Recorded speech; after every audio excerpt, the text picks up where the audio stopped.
Well, welcome back to the Good Builder podcast. And today on the couch, I've got someone that I've wanted to speak to for a long time. He's a very humble guy, so I'm going to try and calm myself down. But when he arrived here at TGB HQ, he said, "How are you?" And I said, "Fucking excited."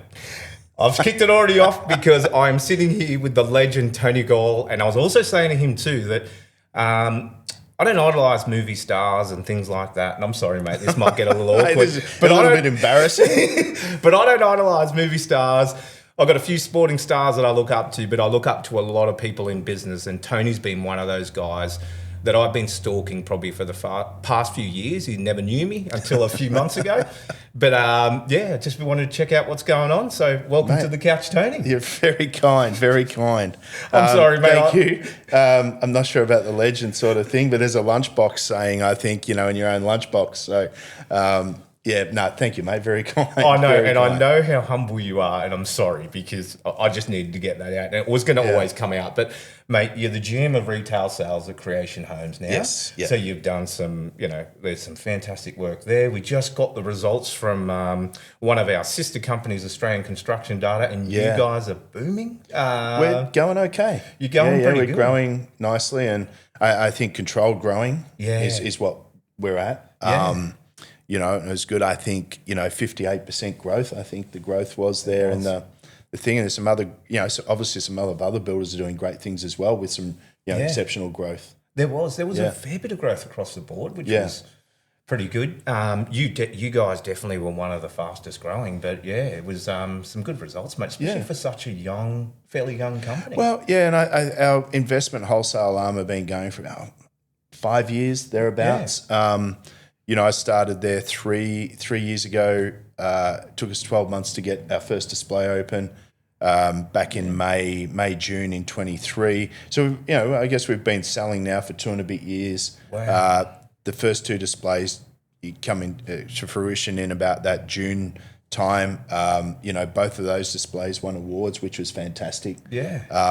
For our first 2 displays. And, we're pretty happy with the track we're going, and we talk about growing organically with our display program and so on. And, we'd like to think that we're strategically working our way through. We don't want to be Australia's biggest builder. We don't want to be Queensland's biggest builder. Yeah. We just want to build a good product, make profit, and have a really nice business. Yeah, and I think you certainly are. I mean, even that Master Builders Award, sorry, another thing I have to bring up, but that Master Builders Award that you recently won on the Gold Coast, best client home, 400,000 to 500,000, like that sort of shows the quality and things. Yeah, and the client was exceptional. That was our first, not our first sale, it was the first client we took to site. Oh, wow. Yeah, which was, again, really good. And he's been a really good proponent of it, very happy to do 5-star reviews. He thinks we're doing really well. And, he was fantastic. He's in the industry. Yeah. So being in the, it's like if you're in the industry and you find a product that then we're really stoked. Yeah, that's amazing. It's a great result. Yeah, great result. And to build for someone in the industry. Yeah, because I met him and he said, I said thanks so much for coming in. I met him in our studio, thanked him for coming in and building with us, and he said, "We'll see how you go." He said, in that sort of tone. I thought, I love it. Okay, great, challenge accepted. And to his credit, he's been fantastic, and that's our team has done a great job. That's amazing, Tony. Yeah. Well, mate, before we get too further into Creation Homes, as I said, you are a little bit of an idol for me, and I've met you, we had a bit of a coffee and I want to know a little bit about you. I know our community does. You've had a wide and varied background. You told me about, operating restaurants. Yeah. You told me about, being a high-level basketball coach for Victorian state teams, Australian teams, overseas, all that sort of stuff. Yeah. Tell me about Tony. How did it all start? What happened? I guess, I don't know, I've had a number of sales jobs early on in my career, selling in suitcases out the back of a car to sports stores and, the old-fashioned stuff because I'm old. Same with me. Hey, I sold calendars door to door in industrial estates when I first got out of uni. You know how tough it is. It's tough. Right? Yeah, knocking on doors and so on. So, but we had a restaurant in Port Fairy that came after I was actually working for A.V. Jennings in a little town called Warrnambool where we grew up in, and I sort of had like a semi-franchise there, and the guy at A.V. Jennings was a guy called Phil Barrett, who's just recently retiring from general manager's role, Metricon Homes in Victoria. And we sort of, got into it a bit there and, coached basketball and Victorian state teams for a lot of years and been to a number of Australian camps, junior camps to help out and that sort of thing. And I was lucky enough to go to New Zealand and lead a couple of camps there at their big Easter tournament. So that was pretty cool. But yeah, a little bit all over the place, coach cricket. Yeah. And then, tried to still have work and family. And I've had a very, very supportive wife who I love dearly. Yeah. She's been amazing for me and my career and, and sporting career and all that sort of stuff as well. Yeah, absolutely. One of the things that struck me when I first met you and you talked about all this stuff of being a coach and things like that was, and even I felt like when I walked away from our conversation, I'm like, I could be coached by that guy. You know what I mean? Like I was like, right. I've always said, I've said it a few times on this podcast actually, that I've never sold a home in my life and I've always wanted to. Like just because I love the industry, just to see what it's like and everything. But do you think your coaching background contributes to the success of some of the businesses you've been involved in? No doubt. Like you can't build you can't build a business by yourself. It's near on impossible. You need a team of people. You need to have the right team of people. And in the restaurant, I had zero idea of what I was doing. And the guy we went in with, he was only 19 years of age, I think, at the time or thereabouts. And he was a chef cook. We went in with him and, I sort of ran the business part, but, we got a bunch of kids. We operated in a small town called Port Fairy in Victoria, which is only about 3,500 people. It's a little tourist fishing village, a great little place. Yeah. We had that for 8 years, but we had a high number of kids that worked for us and we helped put them through uni by keeping them employed. Oh, wow. So we probably had 20 odd local kids over the 8 years. And a number of them were with us pretty much all the way through. So you got to build a good team and it's putting the right people in the right spots. Yeah. Right. So, if you can't, I've probably been really, really lucky that I've had the right people and they've known some people and so on. So right through that. And then even when I was the sales manager at Metricon in Victoria, Regional West, we called it, we had a really great team there. And when I jumped on board, there's 2 or 3 guys, we recruited some more. And then I think when I left there in 2019 to come up here to Metricon, the same guys were there. So we had the same team except for one guy over 5 years. Yeah. That helps you. That helps your business, right? Absolutely. So you have to build around people. And you're always big on people. Hey, Tony, I remember, again, the chat before we jumped on the pod, you're talking about people and I love your philosophy around, again, it's like that coaching philosophy around you've got to find out where people fit. You can't put I think it's the old saying, a square peg in a round hole. It's like you got to find where they fit, have a chat to them, find an individualistic type of position. You find their strength for them, because if they're good people and they've got great drive, sometimes, A doesn't go ahead of B sometimes, you know. You've got to find out where they're going to fit for your business, and it's salespeople are probably the biggest key because, you can't all be the one. I don't want, 10 Tony Galls selling homes for creation because I don't want 10 of me selling. Yeah. Because there's so many people out there that won't buy into how I sell and so on. So you've got to have, a real mix. That's so interesting, Tony. Yeah. So what was it like actually working at Metricon? You look from afar and it's a big beast. And I remember when I was at GJ Gardner, I was like, whoa, what is it like? You told me before, again, if you don't mind talking about it. Not at all. When we had coffee, that it's a well-oiled machine. It's a bit of a beast. It's a huge beast, and it's it gets different things from a sausage factory to, but my experience there was I wouldn't be here today without being there.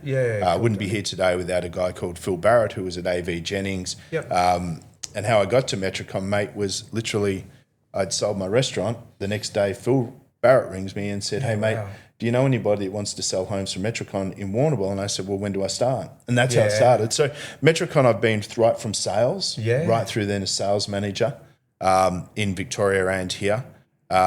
It's a really cool. I really enjoyed my time there, and I couldn't say too any bad things, to be fair. My mate now, who is regional manager, is now becoming the regional general manager in Victoria. He's been there for a long. One thing I have noticed, Metricon really look after their staff in terms of, we were put through management courses. Yeah. We were put through presentation courses. Amazing. Mate, it was fantastic. Yeah. And I was involved in a lot of their training, setting up some of their training things, and great company. Yeah, that's amazing. Yeah. Amazing. Because, they are a great company. But speaking about great companies, and I'm not turning it, but Creation Homes. Mate, they are, you guys are going really well, obviously, great experience and knowledge you bring in there. Yeah. You're scaling fast. I think you're 13th, so you're top 15 in Queensland, and I know that's not a target of yours. No. But what do you put down the speed of growth goes to at the moment, Tony? I think just experience. Yeah. When I have a look at, our group general manager, Peter Ryan, he's had a huge dearth of experience. Yeah. Metricon, Simmons, Divine, he's operations, he's had a huge range of experiences, and he's great to work with. He's terrific. He lets me do what I need to do to build this brand for him. Yeah. Our investment wholesale team led by Peter Hobbs. Peter's a lot of experience in investment wholesale sales. He's got a great team. Our construction manager, coincidentally was at Metricon for about 12 years or something as well. Yeah. Our building manager, our construction manager's experienced. Yeah. So everybody in our key areas are really experienced. Yeah.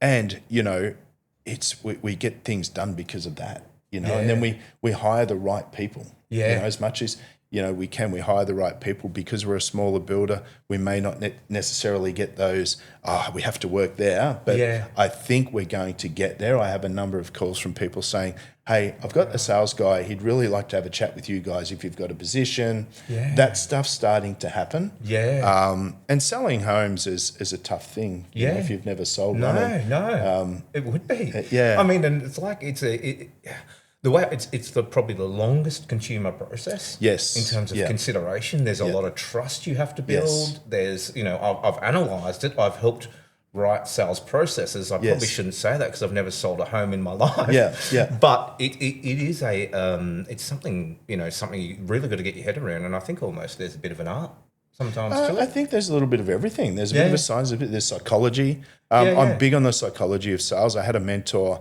once called a guy called Peter Finkelstein. He was a psychologist, psychiatrist, and he was really big on understanding your customer and what drives your customer. Yeah. So, but take it to back to your question about how we're growing. It's because of those things. It's what we teach the sales guys. Yeah. It's where our display strategy is happening and starting to take shape. Yeah. But there's lots of cool stuff out there in terms of, how do you train salespeople? What do you look for? Yeah. Mate, I've heard of businesses giving them a computer and saying, well, you tell me you can sell off you go. Yeah. To, not letting them sell for 6 months. Yeah. Which again, to me is bizarre. But, you have to be able to have other people around that can help your salespeople. You have to help them coach themselves. Yeah. And there's a lot that goes into it. Yeah. Oh, mate, it's fascinating. The whole sales process coaching, I think, is something that, a lot of our community too, Tony, and thank you so much for being on here.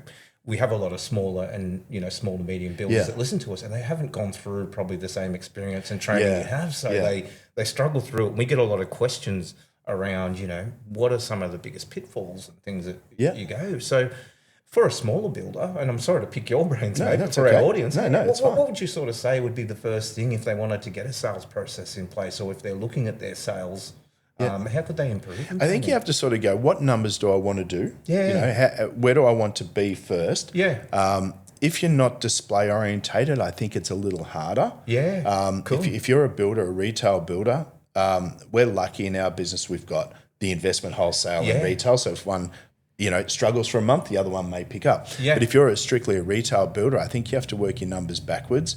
I do think that displays still hold a really good place in the buying process for customers or for clients. Yeah.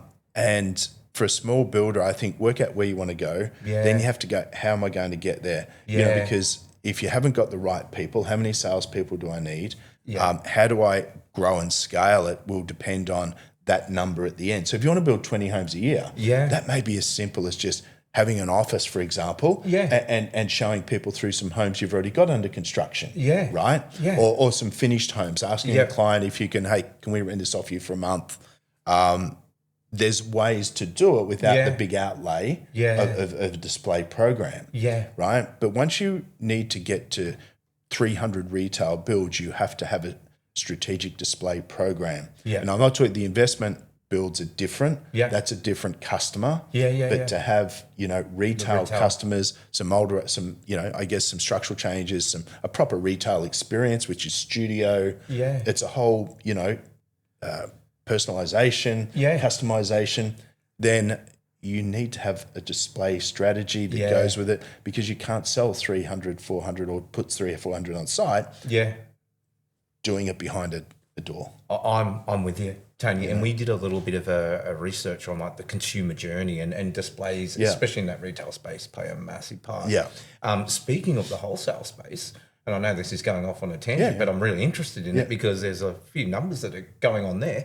What's the market looking like in Queensland in that wholesale space? It's crazy. Is it good? Really solid at the moment. Cool. Our numbers coming through the door, as in a pre-sale or a deposit sale, if you like, we've got great numbers. That's cool. And if we're not the biggest in that space, so and we look at some of the numbers from the other builders in that same space, and they're doing extremely well. So that self-managed super fund style of thing in the investment world is huge. I sometimes personally struggle with the owner-occupiers not going through a proper sales process in that space. I don't know why, it just doesn't resonate with me.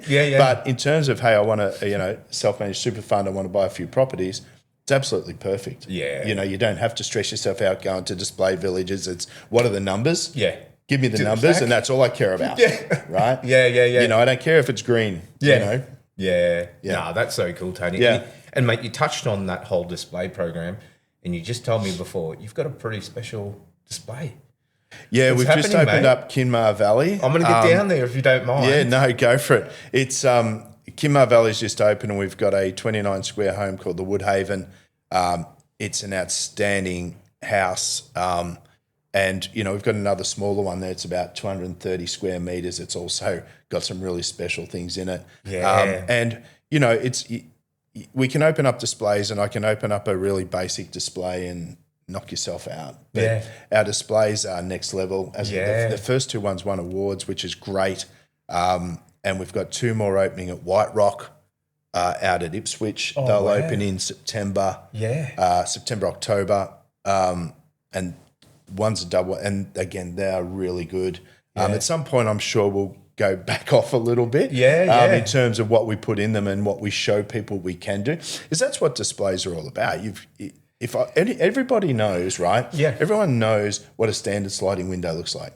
Everybody knows what a plain white wall looks like. Right? Everyone knows what a plain melamine kitchen looks like. You have to show people what they can actually do. And I think for me, growing up, that's cool. In this business through Metricon, who do an outstanding display, as we spoke about, I'm pretty comfortable where I sit at a level. And the feedback's been extraordinary so far. I've heard a bit of it. And that's why, we chatted before the pod about it. People have been saying it is outstanding. So me and Eliza are going to get down there and do a little walkthrough, and I hope we do it justice, mate. No, you'll be fine.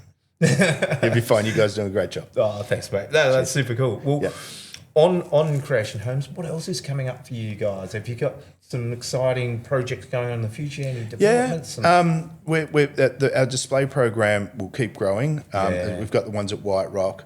I've got one at Rivermont happening. Lilywood, the Caboolture West precinct is going to be huge. So I've got one at Lilywood happening. I've got another one out at Providence.